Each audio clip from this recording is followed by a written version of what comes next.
Bien sabemos que para saber realmente si hay petróleo en una zona de investigación es necesario perforar.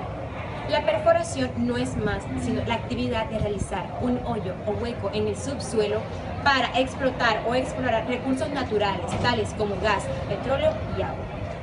La fase inicial de perforación inicia con la realización o el montaje de unas plataformas y vías de acceso por donde se movilizarán tanto las maquinarias como los equipos utilizados. En primer lugar, se realizan pozos exploratorios para saber qué zonas dentro del área que se está investigando presentan depósitos de petróleo, y pasando posteriormente a depósitos de desarrollo, que es donde ya se realiza la extracción y explotación del hidrocarburo. Existen varios métodos para perforar, como son el top drive, la mesa rotatoria y el motor de fondo. Estos son métodos que generan o transmiten potencia acompañados de brocas que facilitan la fractura de la roca en el subsuelo. Estos métodos se van a explicar a continuación. Enfatizando ahora un poco en los métodos de perforación, encontramos primero el top drive. El top drive se puede definir como un motor eléctrico o hidráulico que se suspende en cualquier tipo de mástil de un equipo de perforación. Esta herramienta se encarga de hacer rotar la sarta de perforación y el trépano. A su vez, puede reemplazar las funciones de una mesa rotatoria. ¿De qué manera? Permitiendo rotar la sarta de perforación desde el tope usando una cabeza de inyección propia en lugar de la cabeza de inyección de un vástago o una mesa rotatoria convencional. Uno de los beneficios para usar de usar este sistema de perforación es que uno se instala fácilmente en cualquier tipo de mástil o torre de perforación con las mínimas modificaciones. Frecuentemente solamente puede durar un día. También en la perforación direccional, eh, hablando un poco de los beneficios de este sistema, podemos mencionar que se instala fácilmente en cualquier tipo de mástil o torre de perforación. También podemos decir que es apto para toda operación de perforación direccional, horizontal, bajo balance, para perforación de gas, control de pozo, entre otras cosas. Y como lo había mencionado anteriormente, sustituye a la mesa rotatoria y al vástago, haciendo rotar la sarta de perforación de manera directa. Seguido de la mesa rotatoria, en la cual la rotación se consigue girando una tubería cuadrada o hexagonal denominada cuadrante Kelly con una mesa giratoria en el piso de perforación, como se observa en las imágenes. Y por último tenemos los motores de fondo o downhole motors, los cuales son herramientas que convierten la energía hidráulica del flujo de lodo en energía mecánica que permiten la rotación del trépano sin necesidad de transmitir esta rotación desde superficie. En la imagen pueden observar cómo son los motores de fondo. Aquí pueden darse dos casos. Uno, cuando la perforación es sin rotación de superficie y es donde el motor de fondo proporciona toda la rotación del trépano. Y dos, cuando la perforación es con rotación de superficie y se le adiciona la rotación transmitida por el motor de fondo. Todos estos métodos de perforación están compuestos por brocas o barrenas, las cuales son piezas de metal vinculadas a un taladro. Estas se encargan de cortar, triturar, romper la roca en el subsuelo. Hay que tener en cuenta que el material del que estén hechos estas brocas debe ser un material resistente a altas temperaturas, bien sea diamantes o tungsteno. Estos son métodos para transmisión de potencia. Cabe mencionar que de acuerdo a la fuente de potencia pueden ser mecánicos, en donde se utilizan convertidores de torques, embragues, entre otras cosas, eléctricos, como las maquinarias que son impulsadas por motores eléctricos o energía generada en el lugar de uso de motores de combustión interna, hidráulica, neumático, a vapor, entre otros. Y de acuerdo a la tubería usada, puede ser la tubería convencional, que son tuberías de perforación de metal o plástico de diferentes tipos, y de tubería flexible o coil tubing, la cual es como si fuera una tubería enrollada de gran tamaño, flexible y un motor de fondo. Otro aspecto importante a tener en cuenta durante la perforación son las plataformas o rigs, las cuales son toda maquinaria e instalaciones utilizadas para la perforación de un pozo, ya sea para la exploración o explotación de yacimientos. Estos pueden clasificarse según su localización o el lugar donde se instalan, bien sea en tierra o plataformas terrestres, o en mar, plataformas marinas o marine rigs. Las land rigs o plataformas terrestres en su mayoría tienen la misma distribución y componentes, aunque pueden variar ligeramente de unos a otros dependiendo del tipo de sus emplazamientos. Son realizadas onshore, en tierra, y cabe resaltar que desde los primeros tiempos de la perforación moderna, es decir, por la segunda mitad del siglo XIX, estas torres eran unas estructuras fijas que una vez finalizado el pozo se abandonaban. Ahora no, en la actualidad, pues por el avance de las tecnologías y todas estas cuestiones, pues la mayoría de las plataformas terrestres son portátiles. Dentro de estas plataformas podemos encontrar plataformas terrestres pesadas, ligeras o helicópteros portables también como plataformas. Y las plataformas marinas o marine rigs son aquellas que se utilizan pues costa afuera en el mar y se clasifican de acuerdo a la profundidad de la explotación. Los jack-up rigs, los cuales están formados por un casco flotante y un número determinado de estructuras móviles longitudinales a modo de patas. Entonces, este tipo de plataformas suelen usarse en aguas marinas con una profundidad máxima de aproximadamente 130 metros. Utilizan un gato hidráulico para realizar el levantamiento de la plataforma por encima del nivel del mar hasta la altura deseada.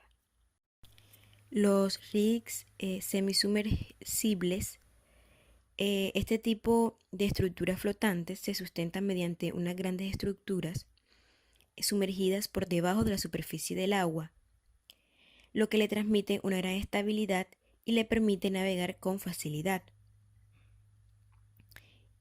Pueden ser encontrados en un amplio rango de profundidades dependiendo de cuál sea esta.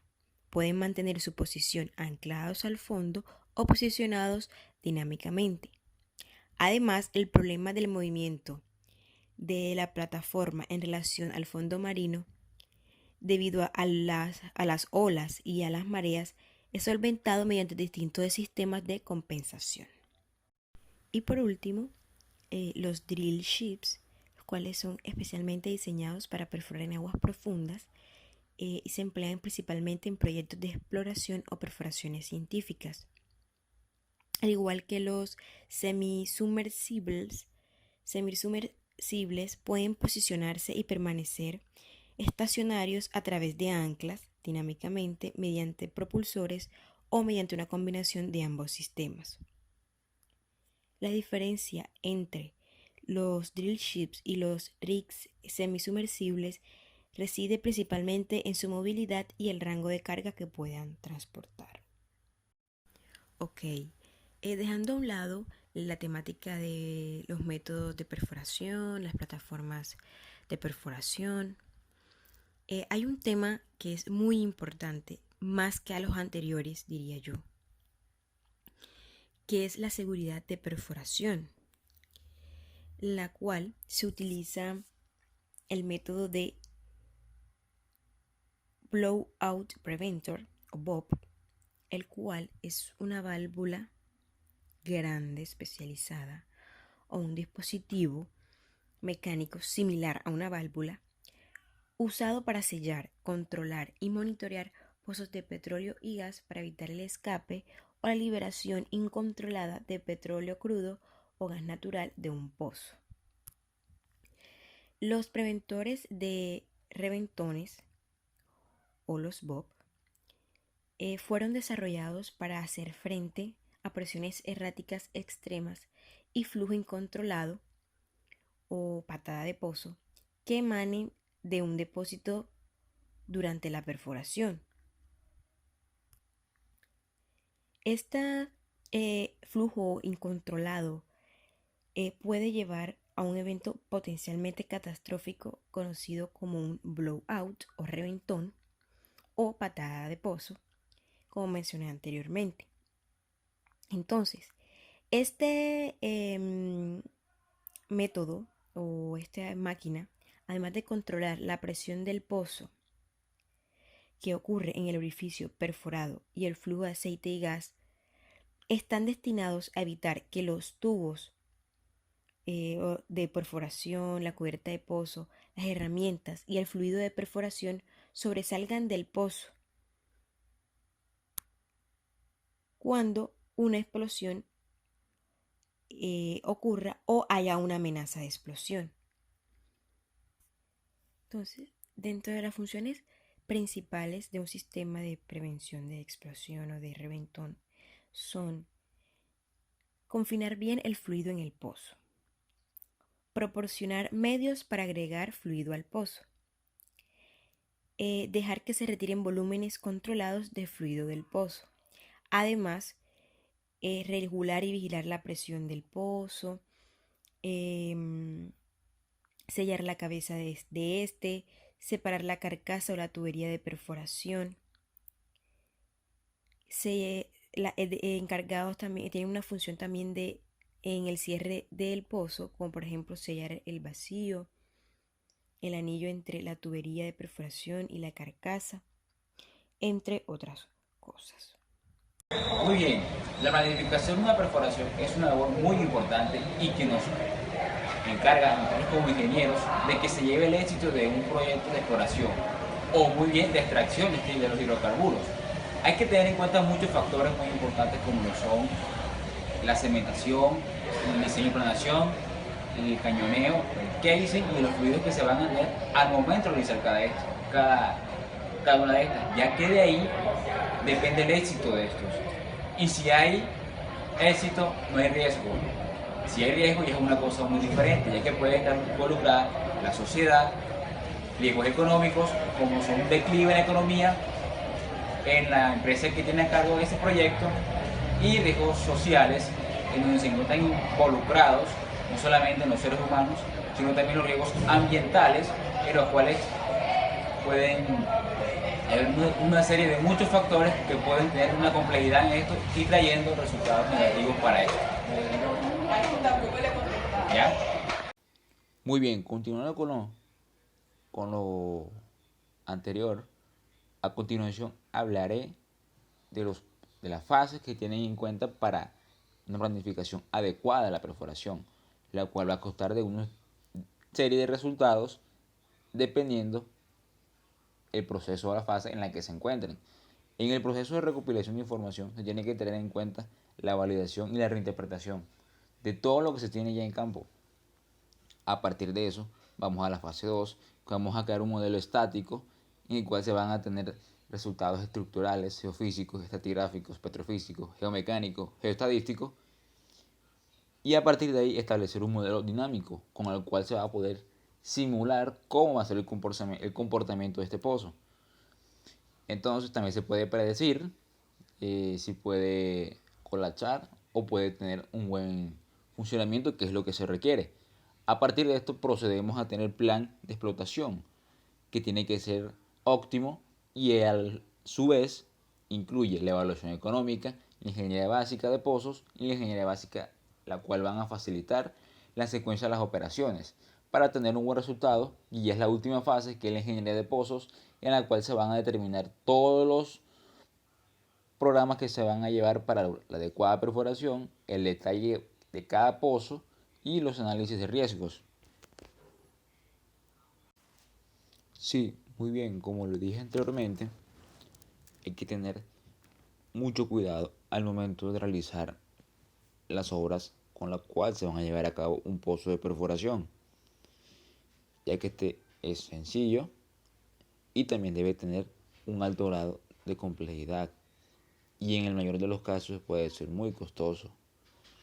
Existen dos tipos de pozos, que son los pozos verticales someros y los pozos multilaterales.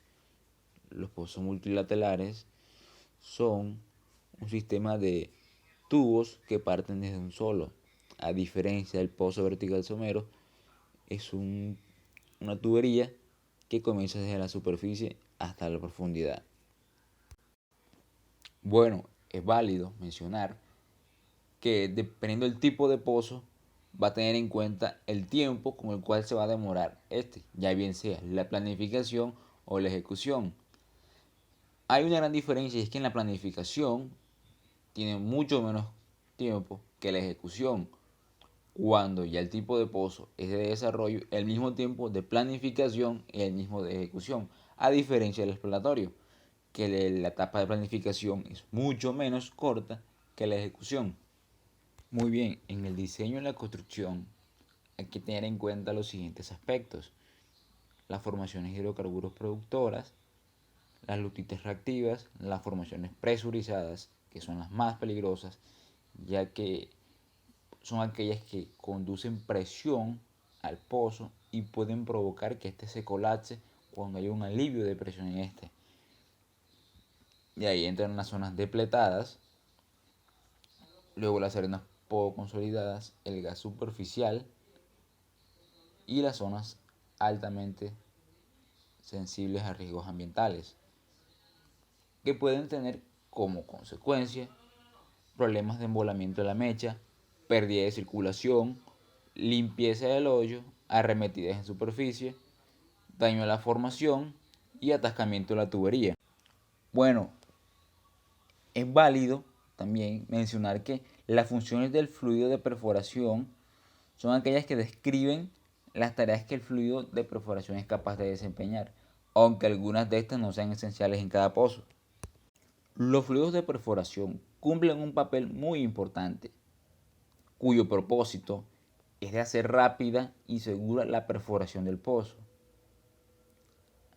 Las principales funciones de los fluidos de perforación son aquellas en las cuales se incluyen suministrar la presión hidroestática para evitar que la formación entre al recinto del pozo, mantener la barrena fría y limpia durante la perforación, acarrear el ripio y mantenerlo en suspensión cuando se detiene la operación y cuando el conjunto de perforación se mete y saca del pozo. ¿De acuerdo? Si los fluidos no controlan el transporte de fluidos de la formación hacia el pozo, se puede tener baja productividad, la cual consiste por la baja permeabilidad natural, también por la presión del yacimiento y el área del drenaje que es reducida. Obviamente, también la ubicación del pozo en el área del drenaje y el espesor pequeño. La alta viscosidad y crudo también puede generar una baja productividad, ya que puede tapar la tubería que va a través del pozo de la perforación. Muy bien, según lo mencionado anteriormente, si no se tiene un adecuado control de los fluidos de perforación, podemos tener los siguientes problemas, que son los más comunes y son los que nosotros como ingenieros tenemos que resolver. Por ejemplo, en superficie pueden tener pérdidas de circulación, arcillas reactivas, gas superficial y limpieza del hoyo. En intermedio tenemos la inestabilidad mecánica del hoyo, la limpieza del hoyo. Y por la parte de producción está el daño a la formación, las pegas diferenciales, las arremetidas, la alta temperatura y el gas agrio.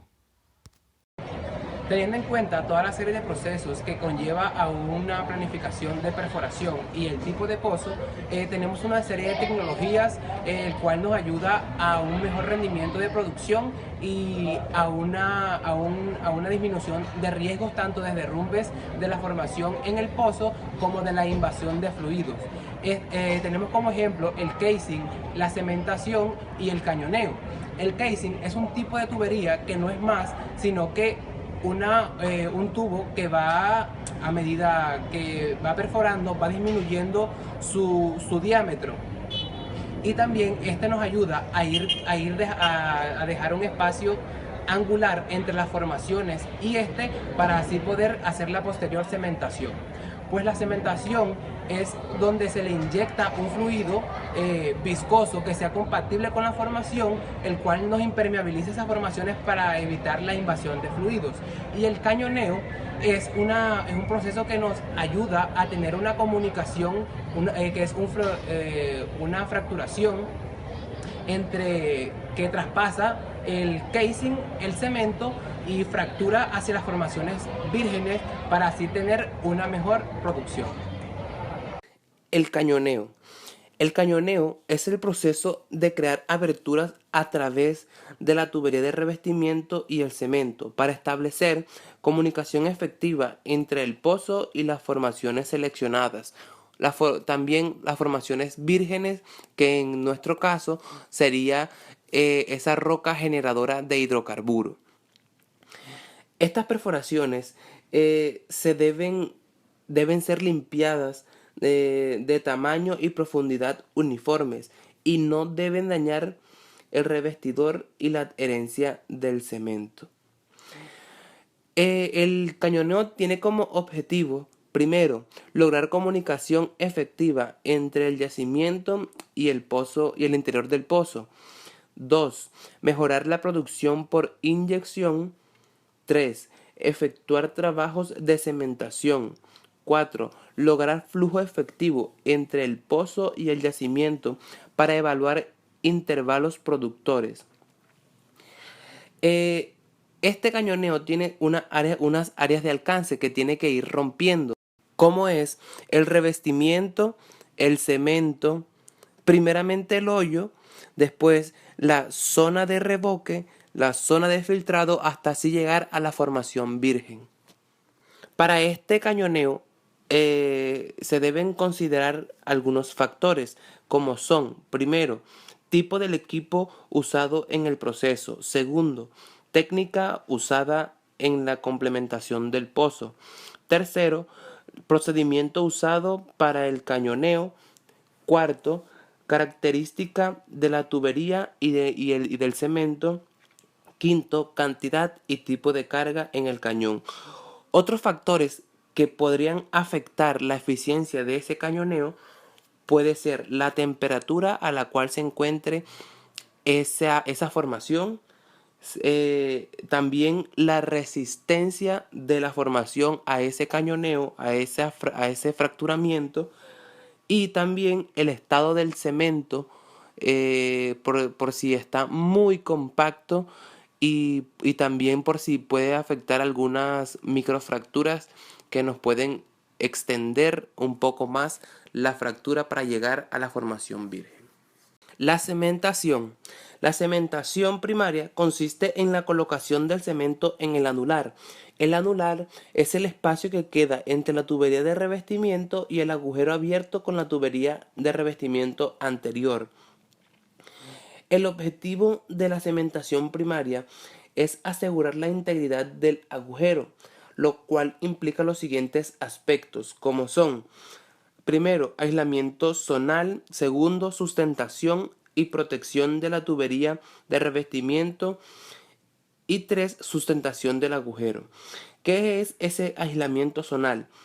El aislamiento zonal consiste en sellar unas zonas con respecto a otras. Esto nos evita el desplazamiento de líquidos y gases entre las zonas de la formación a través del anular. Segundo, la protección de la tubería de revestimiento. Aquí el cemento nos sirve como soporte y protección contra las formaciones plásticas, como son las formaciones ricas en sales y los fluidos corrosivos que nos aporta la formación, como es el CO2. Y tercero, la sustentación del agujero, que aquí el cemento actúa como un soporte para ese agujero, para evitar que esas formaciones que están no consolidadas se nos vayan a derrumbar y nos vayan a taponar el pozo. Esto se hace con una mezcla llamada lechada. La lechada es una mezcla de cemento seco, aguas y unos aditivos que corresponden para que el cemento sea compatible con esas formaciones, para que así no nos queden ninguna serie de microfracturas ni espacios vacíos, para que sea una cementación con éxito. Para el lanzamiento del tapón inferior, que es con el que se comienza la cementación, antes y después de la inyección de la lechada de cementación se lanzan tapones limpiadores. Estos tapones nos sirven para separar la lechada del lodo de perforación, para que estos no se nos mezclen. Y también nos limpia las paredes interiores de la tubería del revestimiento y así obtener una indicación positiva de presión que el cemento ya está en posición fuera de la tubería de revestimiento. El cemento no puede entrar a la tubería de revestimiento. Siempre tiene que irse al anular. Como decíamos anteriormente, el casing es una tecnología de perforación en donde el casing o revestimiento es usado como sarta de perforación en lugar de la tubería común de perforación. De modo que el revestimiento desciende conforme se profundiza el pozo. Es así que el sistema de perforación con tubería de revestimiento integra tanto los procesos como de perforación, tanto como de entubación, para conformar una técnica de construcción del pozo más eficiente. El uso de esta técnica nos trae excelentes beneficios y excelentes ventajas, como son que nos va a eliminar los viajes de salida y entrada del pozo, lo que nos va a reducir el riesgo de atascamiento de tubería y colapso de la formación al estar expuesta al lodo de perforación. Al ser menor el espacio angular, otra ventaja muy grande, aumenta la velocidad en el levantamiento de recortes, lo que mejora la limpieza y minimiza los problemas de pérdida de circulación, proporcionando así un mejor control de pozo. Además, esta también nos reduce el tiempo de equipo de perforación no productivo, disminuyendo al mismo tiempo el riesgo que se produzcan de desviaciones no programadas. Todo esto va asociado a la seguridad de la perforación, o sea, para tener una perforación sin inconvenientes. Los revestidores tienen unas funciones como lo son: primero, evitar derrumbes de estratos superiores no consolidados. Segundo, impedir contaminación de yacimientos someros de agua fresca. Tercero, soportar equipos que impiden reventones. Cuarto, eliminar problemas incurables de pérdida de circulación de fluidos de perforación. Quinto, aislar zona de alta presión anormal. Sexto, separar yacimientos de crudos, gas y agua. Séptimo, explotar selectivamente yacimientos de hidrocarburos. Esta tubería va a tener una disminución de su yacimiento a medida de que va profundizando, por lo que se nos va a ir acortando el espacio y por lo tanto así tenemos que ir buscando brocas de menor diámetro.